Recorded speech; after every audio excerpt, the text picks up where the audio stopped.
지금부터는 한 장짜리 결과표로 끝날 일이 아닙니다. 한국갤럽이 2025년 7월, 9월, 11월 세 차례에 걸쳐 만 13세 이상 5,148명에게 고래 활동한 국내 대중가요 가수 중 가장 좋아하는 가수를 3명까지 묻고 집계한 그 조사에서 40대 이상 10위권의 벽은 여전히 높았습니다. 그런데 그 벽 바로 바깥에서 사람들의 시선을 한 번에 뒤집어버린 이름이 튀어나왔습니다. 김용빈. 40대 이상 전체 기준 10위권 박이지만 5.4%라는 숫자로 존재감을 찍어버린 그 이름입니다. 여기서부터 이야기가 달라집니다. 누군가는 말하죠. 1위도 아닌데 10위도 아닌데 왜 이렇게 호들갑이냐고. 하지만 대중음악에서 진짜 무서운 장면은 1위가 만들어지는 순간이 아니라 낯선 이름 하나가 세대의 습관을 바꿔버리는 순간입니다. 특히 50대, 60대 이상. 트로트의 심장이라 불리는 그 세대에서 같은 이름이 반복해서 적히기 시작했다는 해석이 나온 이유가 여기 있습니다. 한국갤럽 조사가 갖는 무게는 단순 인기 투표의 질감과 다릅니다. 누가 더 많이 클릭했는지, 누가 더 큰 팬덤을 동원했는지로 끝나는 판이 아닙니다. 한 해 동안 여러 차례 표본을 쌓고 좋아하는 가수를 3명까지 자유롭게 적게 합니다. 이 방식에서 5%는 가볍지 않습니다. 오히려 잔혹할 만큼 무겁습니다. 선택지가 무한에 가까운 자유응답에서 그리고 3명간에 들어가는 이름으로 5%를 넘긴다는 건 한 번 본 사람의 호감이 아니라 생활 속 반복 재생의 습관이 됐다는 뜻이기 때문입니다. 그래서 오늘의 제목은 이렇게 쓸 수밖에 없습니다. 50, 60대가 같은 이름을 적었다. 김용빈 탑 7의 진짜 의미. 5%를 넘긴 순간 브랜드가 됐다. 여기서 말하는 탑 7은 숫자놀이가 아닙니다. 어떤 기사 한 줄에서 몇 위라고 박제되는 랭킹의 문제가 아니라 상위권을 움직이는 파괴력의 문제입니다. 실제로 40대 이상 전체에서 김용빈은 10위권 안에 들지 못했지만 5.4%로 10위권 문 앞까지 밀고 들어왔습니다. 그리고 더 중요한 대목이 있습니다. 전체 40대 이상 상위 10위에는 들지 못했지만 특정 연령대 10위 안에 든 가수가 따로 존재한다고 보도되는데 그 이름으로 김용빈이 직접 언급됩니다. 즉, 세대의 가장 단단한 구간에서 이미 상위권 언어로 호출되기 시작했다는 이야기입니다. 이게 무섭습니다. 이게 진짜입니다. 왜 50대와 60대 이상이 중요하냐고요? 이 세대는 트로트의 소비자이기 이전에 트로트를 기억하는 세대입니다. 한 곡을 들으면 그 곡이 울리던 시장 골목의 냄새부터 떠올리는 사람들입니다. 좋아한다는 말이 쉬운 세대가 아닙니다. 칭찬이 짧고 판단이 길고 마음을 주면 오래 갑니다. 방송 한 번 보고 뿅 반해서 표를 던지는 세대가 아니라 계속 봐도 실증나지 않는 사람에게 조용히 손을 들어주는 세대입니다. 그러니 그 구간에서 이름이 반복해 적혔다는 말이 나오는 순간 그것은 유행이 아니라 생존의 증거가 됩니다. 김용빈의 강점은 화려함이 아니라 정확함입니다. 그의 노래는 과하게 꾸미지 않는데도 듣는 사람의 마음에서 가장 오래된 서랍을 열어젖힙니다. 밝은 음색인데 가볍지 않고 단단한 성량인데 거칠지 않습니다. 그 미묘한 균형이 50, 60대에게는 치명적입니다.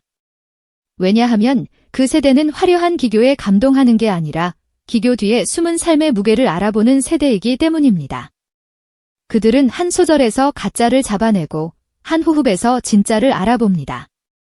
그리고 김용빈은 무대 위에서 말을 아끼는 사람처럼 노래합니다. 그래서 더 크게 들립니다. 과장된 몸짓 대신 감정선을 조용히 끌어올립니다. 그러다 어느 순간 후렴에서 객석의 공기가 바뀌는 장면이 옵니다. 웃던 사람이 멈추고 휴대폰을 들던 손이 내려가고 누군가는 숨을 삼킵니다. 이 장면이 반복되면 어떻게 될까요? 집에서 TV로 보던 사람이 공연장을 찾습니다. 공연장을 찾은 사람은 다시 다음 조사에서 그 이름을 적습니다. 그게 바로 브랜드가 만들어지는 전형적인 경로입니다. 브랜드는 광고판에서 태어나지 않습니다. 브랜드는 반복에서 태어납니다. 떠오르는 이름이 아니라 다시 찾게 되는 이름이 되는 순간 탄생합니다. 5%가 넘었다는 표현이 그래서 결정적입니다. 특히 40대 이상 전체에서 5.4%를 얻어 10위권 밖 주요 응답자로 따로 언급될 정도라면 이미 시장은 그를 한 번 더 확인하러 들어온 겁니다. 팬이 많다가 아니라 사람들이 기억한다로 단계가 바뀐 겁니다.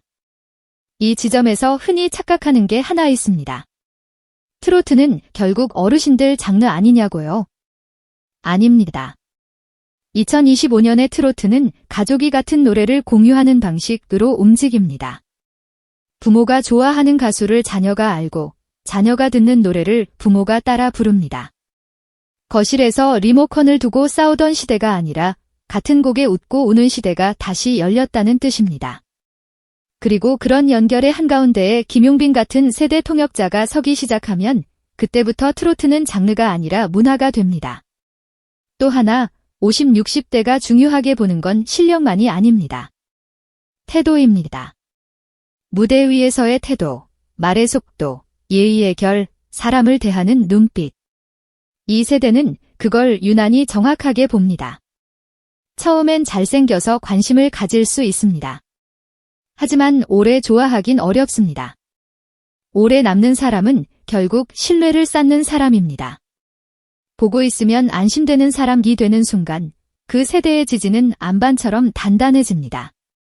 그래서 50, 60대에서 같은 이름이 적혔다는 말이 단순 팬심이 아니라 신뢰의 선언처럼 들리는 겁니다. 이제 한국갤럽 조사라는 프레임으로 다시 돌아와 봅시다. 2025년 조사에서 40대 이상 1위는 이명웅 29.1%로 발표됐고 그 뒤로 장윤정, 이찬원, 영탁, 송가인 등 트로트 강자들이 상위권을 지켰습니다. 위 판은 이미 관성형처럼 보입니다. 그런데 그 완성형 판의 가장 바깥에서 김용빈이 5.4%를 찍고 들어왔다는 것. 이건 상식적으로 말이 잘 안 되는 장면입니다.